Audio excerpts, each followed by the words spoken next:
Bugungi globallashuv davrida sun'iy intellekt insoniyat tafakkurini, ijtimoiy hayotni va axloqiy qadriyatlarni tubdan o'zgartirmoqda.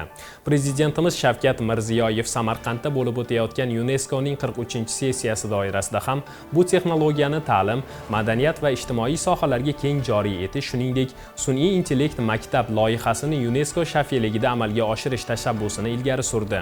Shu bois sun'iy intellekt masalasi bugungi kunda nafaqat texnologik, balki ma'naviy va g'oyaviy jarayon sifatida ham muhim ahamiyat kasb etmoqda. Mana shu jihatlar inobatga olinib, Chirchiq davlat pedagogika universitetida media makonda sun'iy intellekt yangi tarix va yangi dunyoqarash mavzusida respublika ilmiy amaliy konferensiyasi bo'lib o'tdi. Tafsilotlar galdagi lavhamizdan o'rin olgan.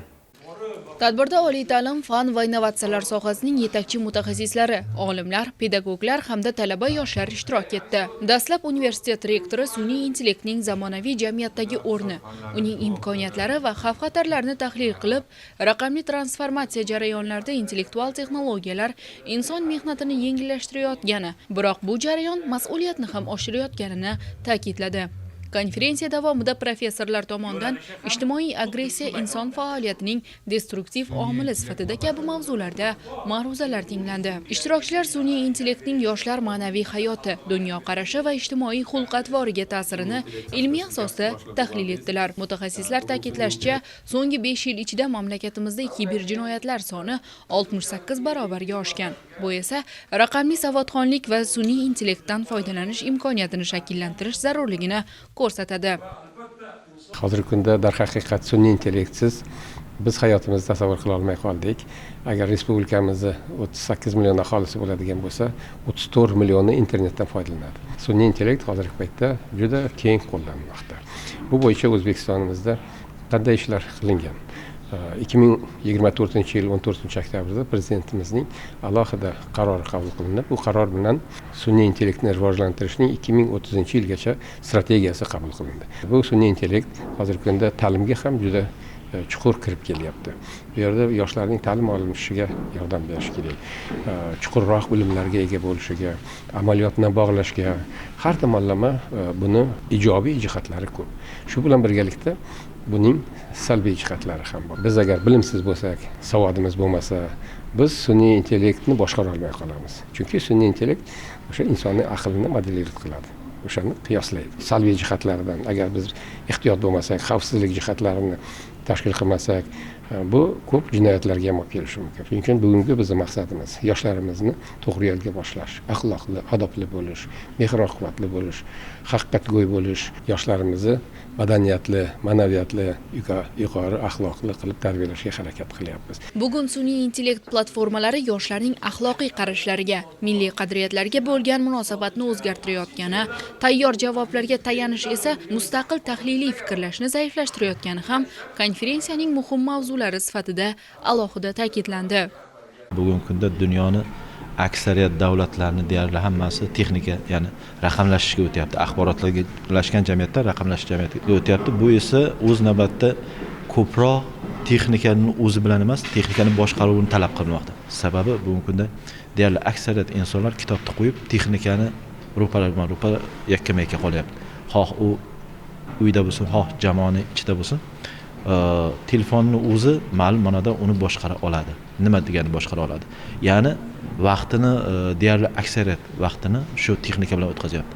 Bu esa insonning aqliy faoliyatini sun'iyga almashishiga yordam beryapti. Ya'ni oddiy narsa, buyruq berish yoki muhokama qilish narsani aynan sun'iy intellektdan olyapti bugungi kunda. Oliy ta'lim tizimida fintech, kiberxavfsizlik, IT muhandislik, aerokosmik va bulutli texnologiyalar bo'yicha davlat granti kvotalari 35% ga oshirilmoqda. Talabalar o'rtasida sun'iy intellekt bo'yicha umummilliy tanlov o'tkazilishi, startaplar faoliyatini rag'batlantirish maqsadida $1 million sun'iy intellekt sohasidagi eng yaxshi startap tanlovi tashkil etilishi belgilangan. Bugungi kunda sun'iy intellektning har bir sohada o'z o'rni bor va shunga yarasha konferensiyalar, tadbirlar ham o'tkazilmoqda va sun'iy intellektning o'rni, qiyosi haqida professorlar tushuntirishdi va ko'nikmalarga ega bo'ldik va o'zimizning hayotimizda shuni qo'llaymiz. Samarqandda o'tkazilayotgan UNESCOning 43-sessiyasida ham prezidentimiz sun'iy intellektlar bo'yicha takliflar berishdi va biz yosh avlod, Z avlod Shulardan to'g'ri foydalanishimiz kerakligini tushunib oldik. Yurtboshimiz berayotgan imkoniyatlardan foydalanib, bugungi kunda o'zimizning sohamizni rivojlantirib, sun'iy intellekt orqali rivojlantirib, yaxshi natijalarga erishamiz. Tadbir yakunida ilmiy xodimlar, o'qituvchilar va talabalar uchun raqamli xavfsizlik, ma'naviyat va texnologiya uyg'unligini ta'minlash bo'yicha tavsiyalar berildi.